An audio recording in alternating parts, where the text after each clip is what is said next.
ભાવનગર જિલ્લામાં કાયદોની વ્યવસ્થાને વધુ મજબૂત બનાવવા ઘોઘાના ગુંદી ગામના કેરી આવાસ વિસ્તારમાં ભાવનગર પોલીસે કડક કાર્યવાહી કરી હતી. પોલીસે mega cordon and search operation હાથ ધરી અસામાજિક તત્વો સામે કાર્યવાહી હાથ ધરી હતી.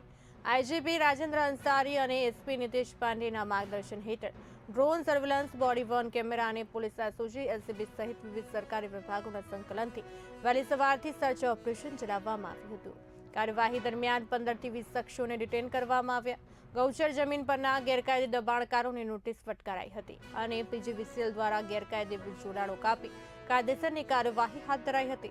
ભાવનગર પોલીસે સ્પષ્ટ કર્યું છે કે અસામાજિક પ્રવૃત્તિઓ પર નિયંત્રણ અને નાગરિકોમાં સુરક્ષાની ભાવના મજબૂત બનાવવા આવી કાર્યવાહી સતત ચાલુ રહેશે. फॉलो अप लेते हुए आज हमने होल गवर्नमेंट अप्रोच प्लान करते हुए, जिसमें पुलिस की टीम थी, 200 से ज़्यादा पर्सोनल थे, 8 से 10 पीआई हमारे साथ थे, एलसीबी की टीम थी, एसओजी की टीम थी, वो सभी इस पूरे ऑपरेशन में जुड़ाए. उसके अलावा पीजीबीसीएल की हमने एक टीम रखी थी. उसके अलावा हमने रेवेन्यू डिपार्टमेंट की टीम रखी थी. साथ ही हीट वेव को देखते हुए और पूरे ऑपरेशन को ध्यान में रखते हुए ये खास सूचना थी कि हमारे साथ डॉक्टर और एक एम्बुलेंस की टीम भी रहे. फुल फोर्स के साथ हमने एक कासो ऑपरेशन किया. इस कासो ऑपरेशन में मैं आपको बता दूं, हमने 20 टारगेटेड घर चिन्हित किए, जिनमें अलग अलग लोगों के खिलाफ अलग अलग गुना रजिस्टर्ड थे. जब हमने रेवेन्यू की टीम ने चेक किया तो इन्होंने पाया कि ये गैर कायदेसर इनका घर है, जो है उसके हिसाब से फिर उन्होंने अपनी कार्रवाई की.